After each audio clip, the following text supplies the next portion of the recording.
This is the Kestrel Country Podcast, where we discuss the people, places, and events all around Kestrel Country.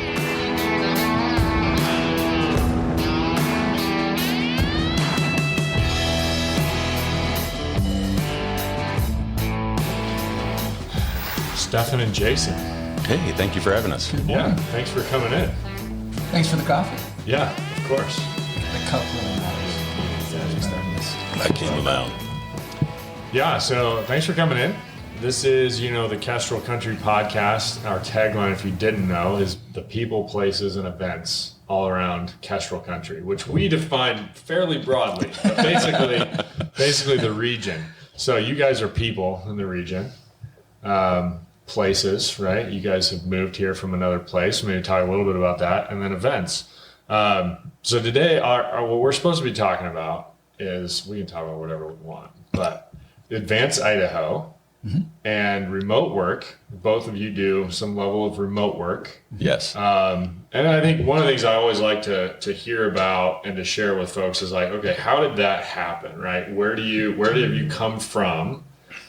And how is it working being here, right? And then with Advanced Idaho, we can talk a little bit about other folks and what, other businesses that we might want to see here, what success stories we've had, as well as I definitely want to touch on the 4th of July parade, because we have the parade master, Jason, here with us. So that hits the events. I'm putting that on the website, not the parade master. Parade master. Is that we hit the events? The grand poobah. That's right. Stefan, let's start with you. Sure. So how long have you been here, and what exactly do you do? Well, there's two versions of that story. I've been here full time. My wife Megan and I moved over from Seattle since, we came in late 2020, really August 2020. But we've been in and out since 2001. We drove back. I had a contract in Seattle, and we lived in Chicago, and we were driving back at Christmas time. And we said, hey, we need to go meet that friend of ours. And we got a tour. All back in 2001 of the big long table in Bootsers and University of Idaho and NSA and the packing room of Canon Press at the time. Wow. Yeah. So that was your first kind of introduction to Moscow. That was the first time I'd ever been in Moscow, and really, got to see the city and the buildings and some of the just beautiful rolling countryside here. Was it ever on your radar much before 2020 to relocate here?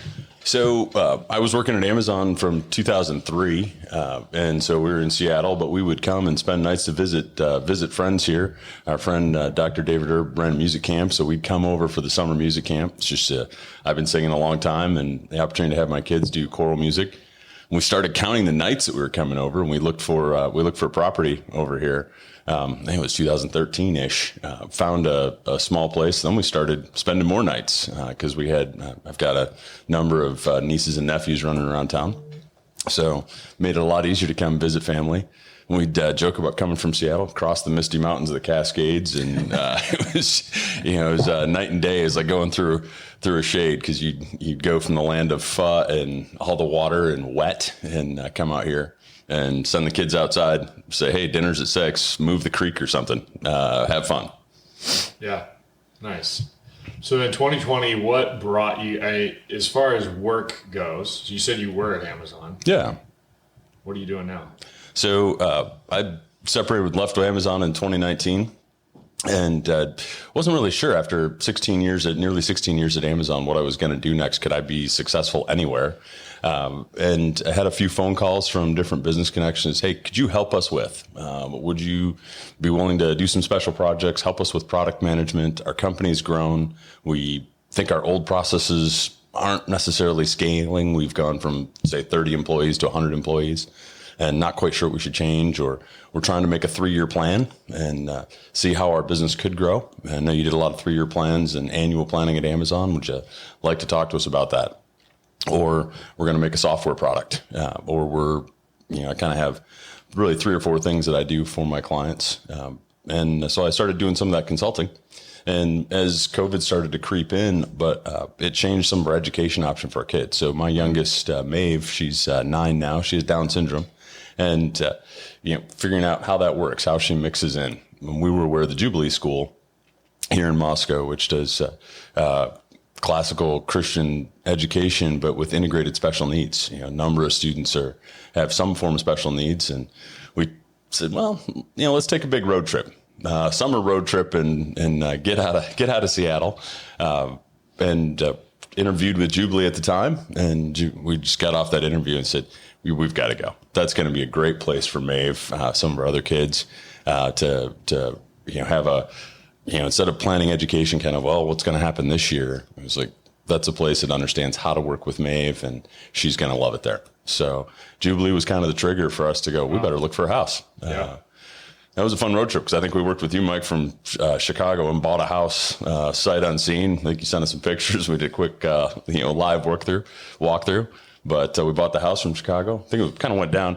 We applied to Jubilee in Park City. We applied to Logos in Flagstaff.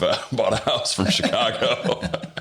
That was kind of the summer transition 2020. That's like remote to a new level. That's for sure. I've got some pictures. I was still working during that road trip. It was about a 6-week road trip. We hit about 16 states, and we have a big Sprinter van for the family. I was pulling a cargo trailer, but I'd retrofit the inside of the cargo trailer with a little camp chair. And I'd get up in the morning before the kids started. I'm working with Eastern Europe clients in Romania, so I got a time shift. And I've got these pictures of me in the camp chair inside with a headlamp and a laptop. And we're doing a hotspot off the phone to do some of my consulting work. It's amazing. Isn't that crazy? Technology, what's possible these days, it's just nuts. Yeah, it's a little campground in Twin Falls, working there, get down to the Grand Canyon, working there. It's kind of fun. Yeah. That's awesome. Jason, what about you? When did you guys move here? When the Elmores? Well, there's two. I know there's two answers. Yeah. But the most recent time. Yeah. We were in Indiana, and we were homeschooling, and we were homeschooling classically, right, which is kind of next level. And at that time, we had 6 or 7 kids, and our oldest was in the 7th grade. And there was just this flexion point where homeschooling was becoming a really big lift. And we had started to consider a classical school as an option. And in 2009, we came out here for a weekend, kind of similar to what you're saying. There's 2 experiences when you come to Idaho. There's the flying to Seattle and come across Washington experience. Yep. Across the desert, like, wait, what's this, right? So to your point, you come across these beautiful mountains and you end up in this desert, and you're like, and then you hit the Palouse, which is just breathtaking, right? Like, where did this golf course come from, and why is it 200 miles long? And like, what is this? Yeah. But at the time I was in med tech, I was still active in the field in sales and sales management, and just kind of told Ginger, like, there's no way I can do this. I need a major metro with lots of hospitals and lots of patients. And God was kind of giggling, I think, at that point. So we pivoted. We went to Cary, North Carolina, to Cary Christian, which is an offshoot of Logos. We were there for a year. Halfway into it, I am loving it. I am loving North Carolina. Vacationed there a lot as a kid. I'm like, we've made it. I'm like putting down a stake, and Ginger's like, yeah, this isn't working for me. I want to try Logos. I want to try Moscow, Idaho. Like, hon, there's no way. And literally a week later, I'm at a national sales meeting, and a vice president says, hey, I'd like you to take a promotion, cover the Rocky Mountain West. And I'm like, well, where do I have to live? He's like, any state with a Rocky Mountain. I'm like, how about Idaho? He's like, does it have a Rocky Mountain? I'm like, I think it does. And so in 2011, we came to Moscow the first time. And the big expansion hadn't happened yet. And we ended up in Viola, over the mountain, right? That's where our place was. Yeah. Right now, like, everybody's the spread is crazy. Like, you can live in Genesee, and you can live in Troy, and you can live in Potlatch. Oh yeah, back then it was. Back then, if you go over Steakhouse Hill, like, nobody's gonna come see you. Nobody's gonna come see you. I'm like, I'm 9 miles from town. Like, this is closer than my Costco and Home Depot back in Seattle. We'd come over and stay. Right. But I was not remote at that point. I was still in the field, and what that means is I basically left on Monday and came back on Thursday. It was a very, very different experience, and it only lasted a year. We moved to Nashville, and then a year later we moved back to Indianapolis. And then 2018, we started having a heart to come back here for the community and some of the things that were happening here. And COVID happened. And COVID changed everything. And all of a sudden, I'd taken a sales training position, so I was remote, but COVID made some other things possible. And so you might remember this story. Call Mike, right? Hey, we want to come to Moscow. Help us find a house. And this was like April, right? Like right at the height of COVID. And Mike's like, well, it's going to be a little interesting. And it was, right? So we had the left behind flight. We go to Indianapolis International Airport. There's nobody. Like nobody. There's nobody. Oh, that's right. We walked all the way to flights were were empty. We walked all the way to TSA. There was one young lady at TSA. She checked our ID. She hopped over the conveyor belt, ran our bags to the X-ray machine. We get to the gate. There's nobody. Get on a huge plane. There's nobody. We get to Minneapolis, which is a huge airport. It's empty. Empty. We get to Spokane. Empty. Which means you get the nicest rental car. Like, hey, you want a X90? Or, you know, so I think we had a Can we upgrade you? Yeah, totally. And he was like, here, take this one. And then Mike took us through 5 homes that day, and it was a super tight market at that moment.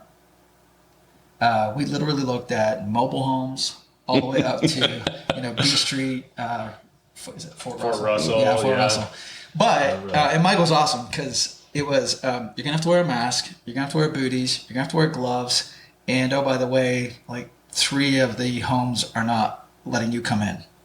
You're welcome to look at the pictures. Yeah, you can't even go in. You can't go inside. Yeah. So it was an abbreviated home tour. It took all of like 3 hours. They're just these are your choices, and then fortunately and unfortunately for Mike, God intervened, and there was a family who had just decided over the weekend, and my daughter and their son was at a bonfire, and Maggie said, "Hey, my parents are coming out to look at a house this weekend," and this gentleman said, "Well, that's funny. My parents said they want to sell their house this weekend." And so we looked at houses all day with Mike, and we said, "We're going to this family's house for dinner." It wasn't for dinner. We just came over like 6, and it just happens to be situated right on the Palouse, just south of Moscow. And it's got like this. It's beautiful views. 100,000 acre views of that golf course. Yeah, and it was like, name your price, and it was done. So unfortunately for Mike, it was done. Yeah, we had the similar off-market piece, and sometimes they'll ask like, how many transactions occur off-market? But it took us a year, right? So we decided in Park City or Flagstaff, wherever it was, we're coming, and now I'm starting to watch because I'm going, wait a second, I got like 6.5 weeks before football practice starts. First week of August, so we got the kids out here and they're starting sports, and so. We're looking at, is there a rental? Is anything coming up, right? So we moved to the first thing that's like we can make work, right? So we had gone from this 40-something, we'd built our dream house back in Seattle. Yeah. So we're going to live there forever. So we're going from a very large space to, I think the place is 1,800 square feet. It's lovely, lovely little house. And remember I was like, Mike, what does it need to close? And I'm like, we can do cash with non-standard terms. How about 11 days? Mike comes back and is like, yeah, I think they're looking at 71 days. I'm like, well, I'm glad we're aligned on non-standard terms. We're both flexible on non-standard terms. Now, what do they need? And it was like, well, they're moving somebody to old people home care facility. And I'm like, they need a dumpster. They need hands. And I remember pulling up because they have a shed in the house. And they were literally clearing out the shed. We got us in the house a little earlier, but they were clearing out the shed with a bulldozer. Oh, wow. Because this gentleman had built up like 45 years of stuff there. But then a year later, we got a call, and it's like, hey, we're looking at shifting out and downsizing our house. And we were able to move into a much larger house that fit our family a little bit better and had these views. That was off market too, right? Oh, yeah. So that is something to note that I think is unusual to this market. Guys like Mike are like invaluable, right? Because so much happens off market. So if you're looking, you kind of have to tell Mike, like, hey, this is what I'm looking for. This is what I'm interested, because that thing may never go on market. The second thing I'll say is when we got here, there was a moment economically where things were happening, and we kind of recognized that moment. And here we are 3 years later, and I wish I would have bought everything Mike showed me. Everything Mike showed me. We looked at 4 or 5 investment I should have bought everything. Yeah, we moved, that year, like we moved, Mike was invaluable in Kestrel and helping us negotiate and working with the family, because it was probably a unique negotiation. We want to carefully, help Grandpa transition, but also we got a family to get in. And then over the next year, Mike and Kestrel knew we were looking for something different. And occasionally Mike's like, well, there might be something coming, because he's connected with a number of the families here, people. So it's just a small market. But it's interesting, you talk about buying everything, as we've gotten here, right? And I shift the little Advance Idaho piece. It's often sometimes like, wow, our house is so expensive in this little town in the middle of Idaho. Mm-hmm. And you start to learn about the economics here. And then you start to learn, it's like, well, wait a second, even with the COVID surge, when you expand the time frame, house prices are actually fairly stable over time. And they hold their value because the university's here, and they don't have some of the ups and downs that maybe smaller towns have. We'll have to see if that holds, right? Yeah. We're in another cycle. I know. Right? Which is something I think that you mentioned. Advance Idaho was transition a little bit into that discussion. Mm-hmm. So you guys both were really influential in starting that. Mm-hmm. How did that come about? What was the original discussion? Who had the idea? Where did Advance Idaho come from? And I guess for context, so Advance Idaho, maybe first describe Advance Idaho. A lot of people aren't going to know what Advance Idaho is an economic development entity. It's a group of people who want to see commerce and community continue to develop. We have a heart for our kids, right? We want to see world-class jobs available to them.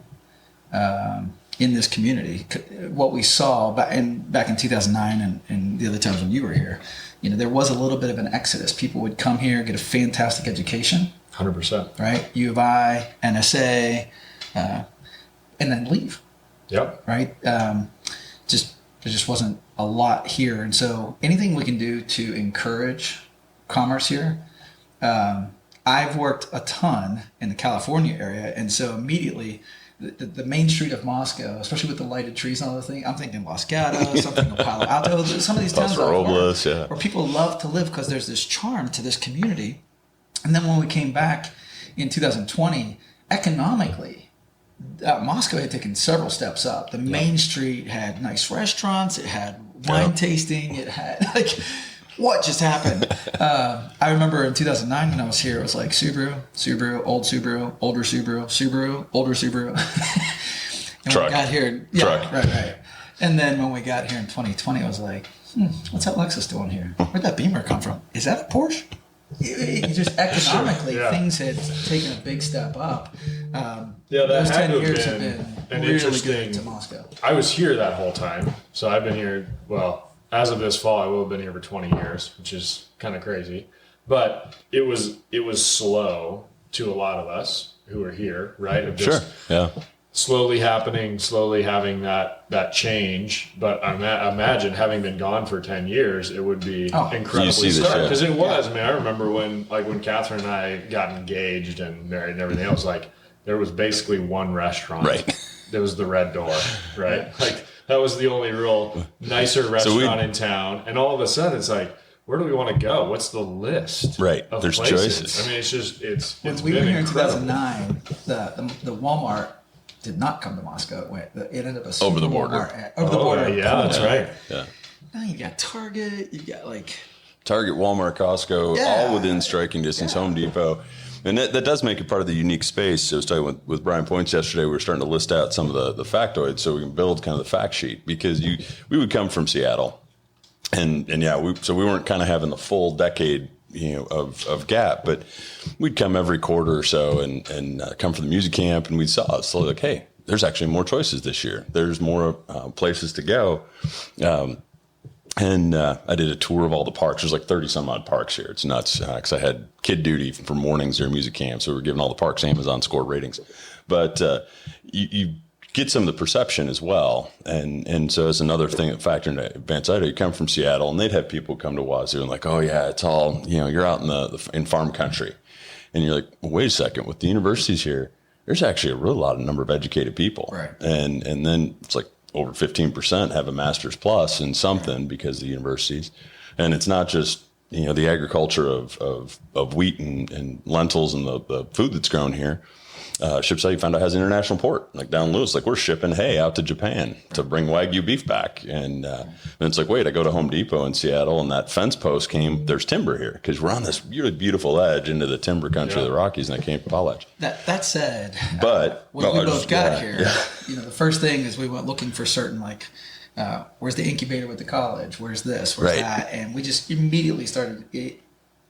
identifying opportunities that we were used to in some of these other markets that we had lived and worked in. You see resources around. You walk into Tapped and you see world class people exporting services. Yes. People New York Times bestselling authors, or people who make movies and rock music videos for for a Zach Brown band or Shinedown, and you're like, what? You see MedTech with Stanford, or and then also with COVID, other people had moved to work remote. So here I am. There's Amazon people, Google people, working here, and so you start to see these resources. And when I'm in Seattle, I go, there's people, there's resources that are being grown and built here. There's a university. That's kind of what an accelerator is. That's kind of what an incubator is to make businesses. You have stuff to make businesses with. You have people who can do things, and you have the raw materials. But we're looking around going, huh. So the other piece of that we started identifying really quickly is we started talking to people in Spokane and people in Seattle. We've got a little corridor now. Logistically, there's some things happening in Spokane, and there's some things happening down at the Port of Lewiston that make the logistics much more interesting than they were 4 or 5 years ago. There's a container transfer center now in Spokane. That the Port of Lewiston is expanding. So just this little window of 95, right, from Lewiston right through Moscow. There was also an opportunity we identified for WSU and U of I. That's really interesting. It looks like Duke, North Carolina. They're 8 miles away, 2 D1 schools. If you know anything about North Carolina and the Triangle Research Park, right, there's 100,000 jobs right there with some of the biggest companies, IBM and others, and pharmaceuticals. And that's curious. We have the exact same setup there. Yeah. What's been more challenging to assess is really 2 opportunities. How do we do manufacturing in more of a landlocked area because of agriculture, right? So we've been talking to companies who've said, hey, need a couple acres, need 30, 40,000 square feet of light industrial, need some trades, right? Need welders, need some of these other things to do what we need to do up here. Because there are people who want to come and produce here. That's one piece of it, like manufacturing and producers. The second thing is what you spoke to, and that is how many people now are doing remote work and can do it from anywhere. And the e-commerce, which is something Stefan specializes in. He's all about e-commerce. The nature of e-commerce and the nature of Amazon and some of these others, right, have facilitated things where I think you did a little bit of research. Like some of the largest revenue producing companies in this county aren't companies. Right. So, seeing all these resources, I started looking around going, who's working on this? And, met some people that or had some people that I previously worked with up in Spokane. Amazon I had business relationships in Spokane for a couple decades. And they're like, oh yeah, we've built a co-working space. We've built an angel investment group. We've built that facilitates some startups. We've built some capital investors. And that starts to create startups. I'm like, huh. So I started coming back to the question, because I had the privilege of, hiring thousands of people at Amazon. What would it take to create 500 jobs here with at least 100 of them being world-class? Just what would it take? Just let's muse on the question, right? And some of it also is you have these remote workers that have big networks outside of here, right? When I'm working from here with Amazon, right, I have this link to Amazon or Microsoft. We want to have a speaker who's the best in the world at pick a topic, AI, great. Or let's just get an expert. We probably have it in this remote worker network. So I also met, there's an Idaho Tech Council out of Boise, and those guys are very much trying to say, how do we work to improve tech-driven businesses here in Idaho? A little Boise-centric, but that's okay. And they had done a fair amount of data research, and their data research was like, hey, as of 2022, we think 35% of Idaho households have a remote worker in them. Wow.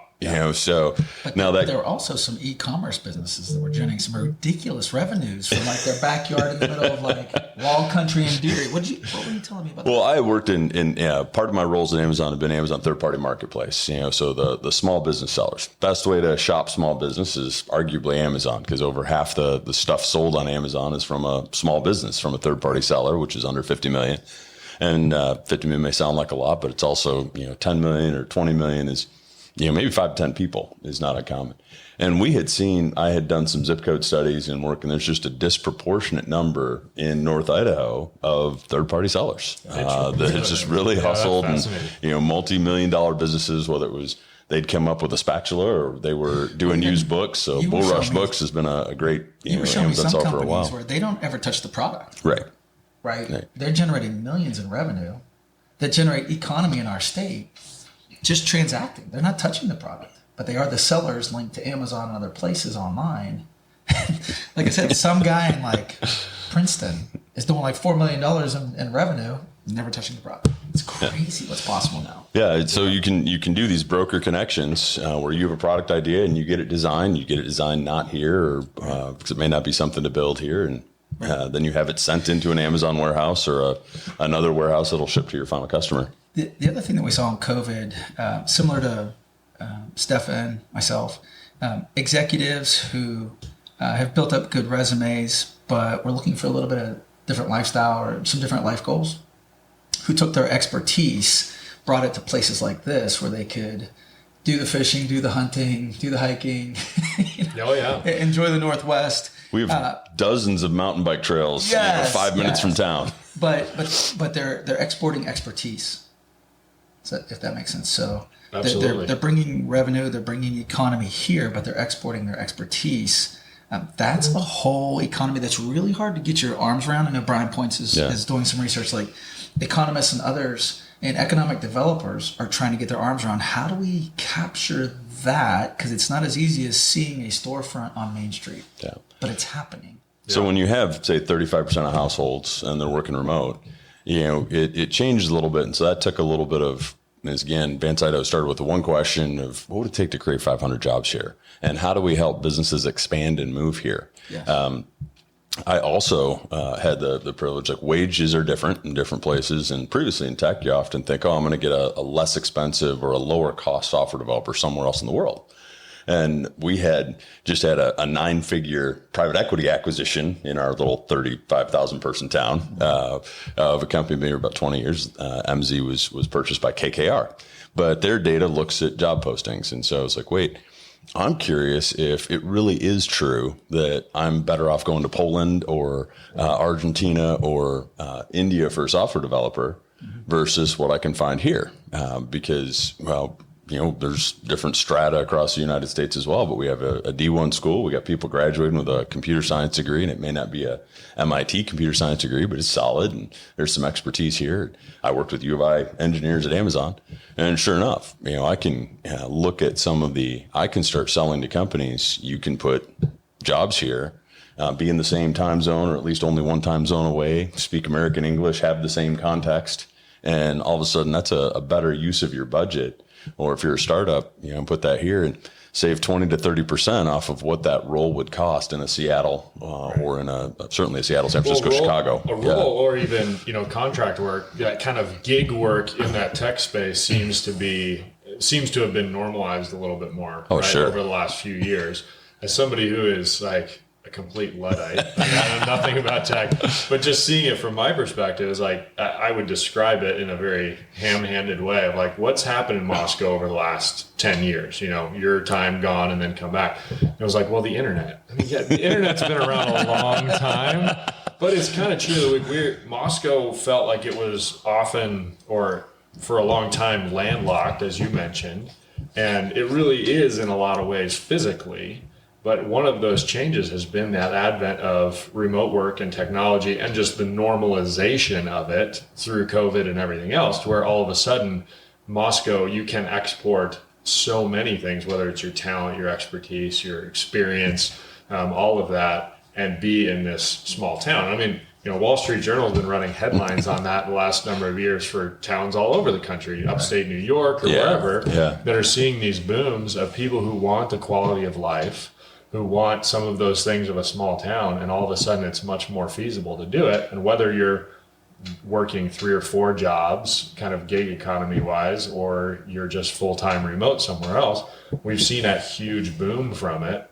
and it's really changed a lot of the economics of our small town. We were joking about me working out of a trailer while we were camping, a little cargo trailer, and my clients don't necessarily know where I am. Even when I was working at Amazon back in 2004, I was like, we had like 5 locations, and I was like, I need to go to Germany and visit our clients. I had come from consulting where, of course, you fly to wherever. My boss was like, no, I think we should try to do it with, conference calls. We didn't have Zoom, 2005, but pre-iPhone.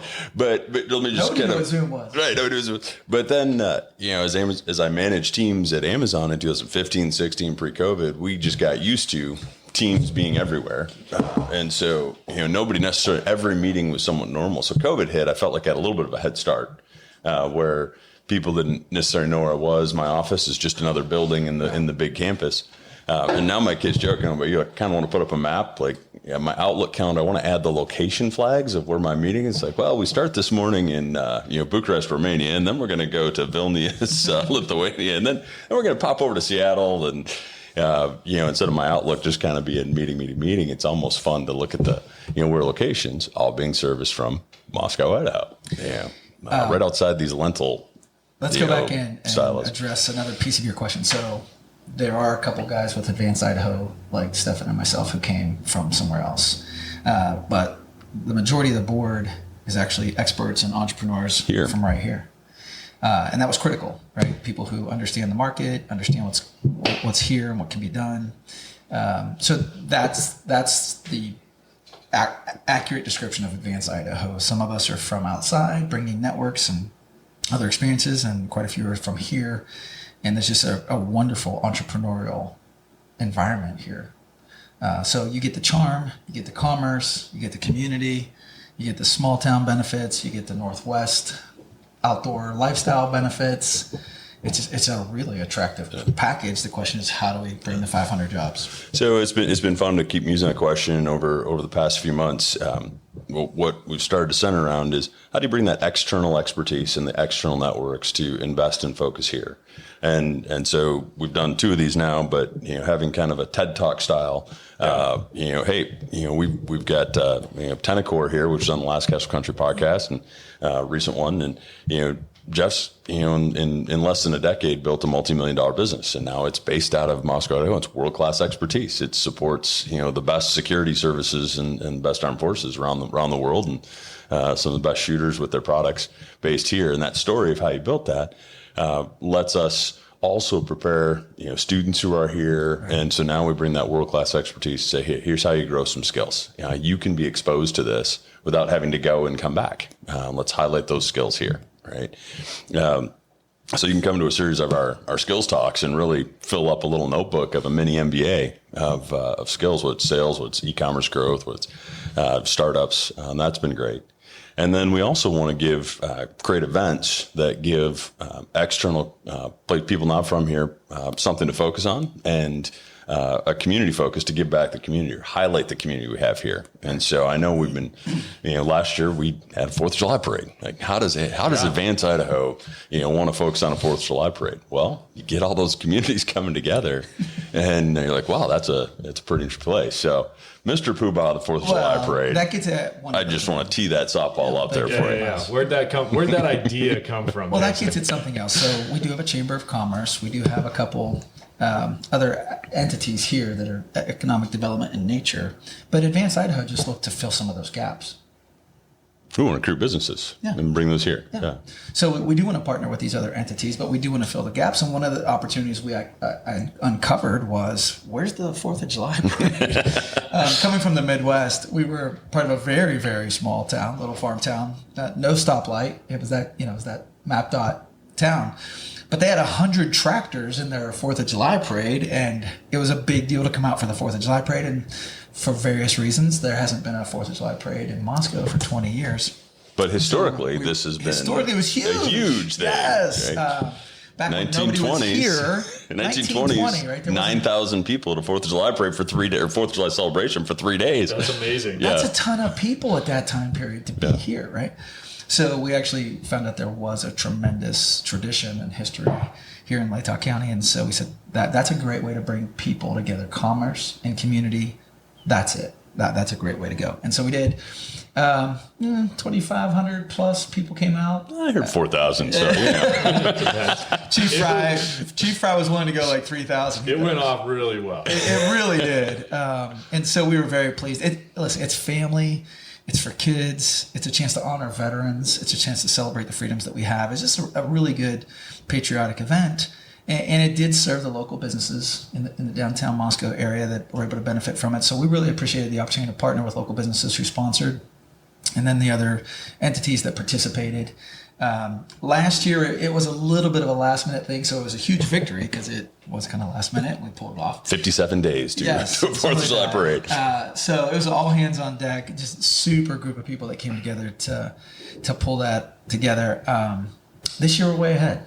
This year, obviously we planned a little bit better and it's a little more turnkey. And so already we've got 5 or 6 sponsors. Already the outreach has been bigger. Already we've got some things published with 4-H on the group. So we'll see how big it is this year. Well, I think it's an interesting thing, and that touches on all of this discussion, but the Advance Idaho piece too, is we've seen this pretty good influx of people from out of the area who can see those blind spots, see those gaps you mentioned that maybe aren't being filled, and all of a sudden like, hey, why aren't we doing this? Why aren't you connecting? What's going on here? And I think some of it, from my perspective, is, Moscow has been and continues to be so dominated by the school year, right? It's sure. Everything that's happening is the D1 football, or it's what's going on here. And then the summer is, I will often joke, it's like these students come in the fall when it's often smoky, and whatever, and then they're all through this long winter, and then winter into April and May, and it's like, and then they leave, and in some ways it's kind of like we're keeping a secret that Moscow in the summertime is gotta be the best place. Like I would never go anywhere. I don't leave somewhere. Yeah, I'm already on vacation here. It's beautiful here. You leave in the fall or spring for vacation. Yeah, there's not much going on, and then to have something like that in the off season for Moscow was a little different. And but it's awesome to continue that. Like, how do we continue commerce? How do we continue traffic? I have a lot of clients who've gotten into the Airbnb space, like short-term rental stuff. So that can be a dead time of year, and or for restaurants or other places, how do we continue that and get people here? And it seems like those type of events, if they can really take hold, like you said, can create some of this identity of a place too, that might even attract a business. Like, hey, this is a town that's got a lot going on. How do we keep that going all year round? I was on one of my long drives. We came through Columbia, South Dakota. Right, Columbia, South Dakota is on the Missouri River. Couldn't find a hotel room at midnight. I'm like, what is town? It's minute. Huge bass fishing tournament. Right. Oh, right on. And so I do, we're just in such a great place to share. And summer, we talk about, there are literally dozens of mountain bike trails, dozens of miles of mountain bike trails, great fishing down in the rivers 20 minutes away. So you see it, that this is a great place. It's a great kept secret. But, I think the part with the parade too, that also maybe came normal to me or others, is it's easy to contribute here. You come from a bigger suburb and you're like, oh, there's these layers of bureaucracy, or there's like somebody else is doing that. And there's a closeness here of it's just a smaller community. You're like, yeah, I can raise a hand. We can have the big community back in my suburb may have been a parade of 25,000, but here, 2,500 is a great parade, and everybody can do something. You can ride your bike in the parade. You can make a float. I love the guys that just put a cooler and lawn chairs. They had a tailgate float in the parade. Well, and to that end, there was a little bit of a process, but I found that Moscow City, the city administrators, and phenomenal to work for. Yeah. Amanda Argonne, other people, the streets department, like if you can round up 4 or 5 people with a great idea, the city will come alongside you and support it. And it's just a great thing, which is why we have a great Moscow market, right? The farmers market's tremendous. Yeah. The Christmas events are tremendous. There's just, if you have a good idea and about 4 or 5 people, it can happen here. It's just that smaller community you can get your arms around. The other last thing with Advanced Idaho, and then we can pivot a little bit, just talking about gaps. I don't even remember how it happened exactly, but clearly we have a housing issue, right? We could use some more housing. Everybody could use a plumber or a little bit. So we just recognized really quickly, like we've got a shortage of trades. How are we going to address that? that's become a little bit of a tough nut to crack, but it seems to make sense that if we get something into Latah County or along trades, that would be obvious. So we're still exploring that, seeing what's possible. I know there's a lot of interest in the different communities in Potlatch and Troy and some of these areas. Not everybody's destined for college. And economically, we talked about e-commerce, we talked about remote work. The trades are coming on strong. If you got a kid who's good with his hands, there's a lot of money to be made in trades, and there's a need. So some Advanced Idaho is we connect external resources in our network, and some of it's even just connecting here, right? So there's fantastic trades program, Tri-Cities, but also in Lewiston, and so when you move here, you're used to living in a big suburb area. Like, hey, 25 minutes, 30 minutes is not a big drive, despite the overstay hotel perception. And so to be able to connect Lewiston and Genesee and Potlatch and go, hey, we're playing in sports, we drive for sports, but also what are the other things we can do and trades and vocational training.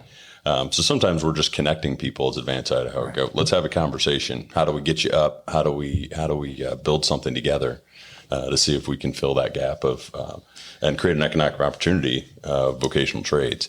To try to address that thing where we're trying to attract some manufacturing and they're saying, hey, we kind of need some of this. So we'll see what we can do to address all those issues. Yeah. Yeah, I think that brings up an interesting thing. We've talked a lot last few minutes about the positives, right? About how great it was moving here, about some of the challenges around housing, for both of you guys in your experience. What are some of the other gaps that you've seen from maybe two perspectives? One being a remote work perspective. Are there needs that you've found like, man, it would be great if we had more of this, or this is a challenge of working remotely in this town? Or two, for potentially seeing businesses come or grow, what are some things that maybe we should be thinking about to address some of those challenges? So, when we talk to businesses, we talk about the housing and people, it's the first thing is individuals or families looking to move. But if you're a business looking to put your business here, we're actively working to where's a 20, 30,000 square foot structure with, hey, concrete, loading dock, and three-phase electric, right? So there's a bit more commercial building that needs to happen here. Schweitzer just put up a wonderful new clean lab facility outside of town. And so there's spaces to build, navigating those spaces, what works and what doesn't, to nestle it in the agriculture. There's a long-term plan to keep agriculture the way it is, or to make sure we keep being an agriculture community. But adding commercial buildings and commercial property is one of the gaps here that we find. We just need to find a way to push through. And there's a little bit chicken egg. Like, do you build it and they'll come, or do you have to recruit the company and get them to build the suit? Yeah. So that's one conversation we have. I would just love a great pho restaurant or a great bread baking place. So, there's no donut shop. There's no donut shop. That's true. Fortunately, talking about coming from the Midwest. Well, both of you get. Where's the donuts? All three of us are from the Midwest, right? Yeah. Oh man, coming donuts! From the Midwest. The donuts would be great. My son and I, we made our own pho. Fortunately, we got a great butcher, so we learned, which is kind of how you do it, not how you just figure it out. But so land space is one. A great donut shop would be great. Sometimes just services. So with the growth, you think about it, like, depending which estimate you look at, I've looked at driver's license surrender data to try to figure out how many people have moved here. I've looked at cell phone pings, but anyway, slice it, it's thousands on a 30,000 basis. So when 1,500 to 3,000 people move down, there's just some businesses just show up. Demand exceeds supply. And I need more bookkeepers. I need an accountant because there may be some great ones here, but they can only handle so much. So finding, as a remote worker, sometimes finding some basic services versus having to outsource to another remote worker somewhere else. There's just demand opportunity here, whether it's trades or get a fence, but also accounting, bookkeeping. Bring that here, or we create some training and build our own. What about physical location? So you guys both work remotely, but do have to travel for work. A lot of people do. This is how do you find? Have you had any change since the new terminal at Pullman? Do you guys generally fly out of Lewiston or Spokane? How's that working? So I was seeing how I could slide this in earlier, like I often will joke in my Seattle, this is the best bedroom community in Seattle, period. It's fantastic because, I park maybe 53 yards from the actual plane, and walk right through. I can show up like 37 minutes, 45 minutes if I'm not checking bags and, get right on the plane, and I'm behind the TSA line at SeaTac, 45 minutes later. So so you don't see that as a negative. Oh, it's great. And then, we have 3 airport choices. So 25 minutes away is Lewiston. I'm just dropping into Salt Lake. So I've done back and forth 1-day trips to Seattle, back and forth 1-day, same day trips to Salt Lake. And then if I can't find the schedule, I like, drive an hour and a half up to Spokane. Have a delight. Yep. Denver, Boise. Denver. And then if some of my travel is more varied, Spokane obviously has more options, right? And maybe a little easier if you're coming home and you're worried that you might need some flexibility because you're not really sure which flight you're going to make, right?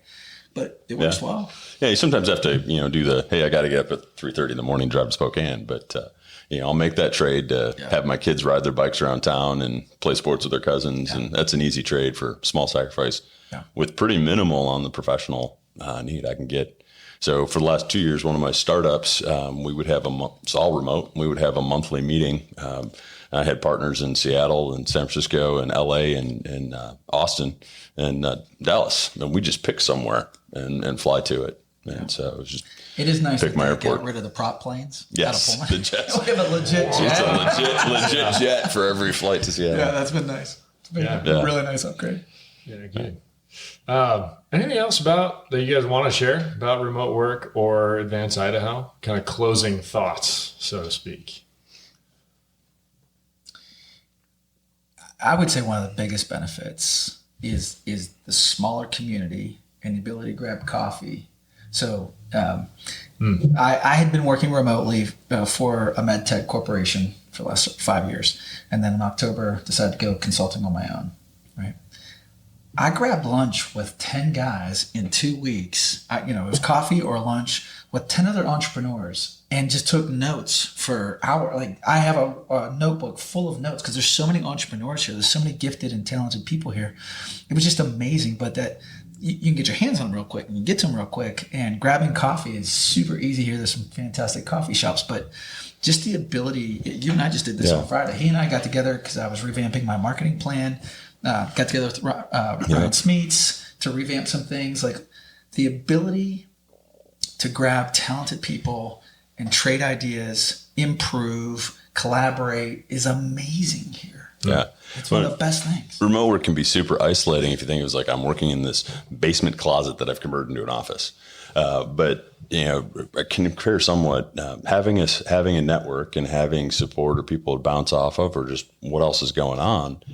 Sometimes it just feels like you're working in a larger way. So, I appreciate my experience at Amazon was dozens of buildings and you got people working different things. You had that same, I have a question, how somebody else handles this problem. I could walk a floor down or floor up and talk to a peer, get some new ideas. Right. And having that in remote work, I have a similar type of network here. I'm like, if I walk into a coffee shop, even if I didn't have a meeting planned, chances are I'm going to bump into somebody who's another remote worker or somebody who's an expert in their field, and I can do that same where thing. You're working. So I am working from a home office. Yeah, because I prefer it, like my kitchen, like my right. Yeah. But you're not. Yeah, so there's a handful. There's no WeWork in town, but there's half dozen WeWork-like places, and so I rented an office and actually split it because I'm traveling, and so I'm like, let's make sure we utilize the space, and I'm a little cheap, so let's get the rent. So I split with another remote worker, and maybe 20% of the time, more than one of us is there. Yeah. But then the office next door is the CEO of a multi-million dollar manufacturing company, and another one's running Shepherd's Grain, another one's running a financial services business and education technology. And so I have that same go to work. You can work from home if you want, or you can go and be in a place where you're going to be rubbing shoulders with other people every day. And there's some really bumping at the coffee pot. Who am I going to see? Good options really popping up. We've obviously got a couple new coffee shops in town, which don't hurt. Right? Yeah. And for me, I'm a block away from the university. So sometimes I'm like, I'm going to go talk to the economics professor at U of I and bounce that's, another idea. that's another thing that I hadn't really thought about. Just the last few years went from kind of the first experimental co-working space in Moscow and are they going to fill up or whatever. And now all of a sudden there's a bunch of them and they're all full. Yeah. Which really just finding a shows you spot that is actually growth. kind of hard. Yeah. Right. Yeah. So That's I think that's been a great option too. Yeah. No, it's great. So, I think, if you think about remote work, the key note there is it's have your support network or help to build one, and then look for ways to contribute. So I know you've talked in classes, a number of us have talked in classes, both at U of I and WSU, and that and NSA, and that just keeps us connected with students and you give back, which is a great thing too. Good. Well, thanks guys. Yeah. Really interesting, helpful, and I look forward to continuing more discussions about Advanced Idaho in the future. All right. All right. Thanks a lot.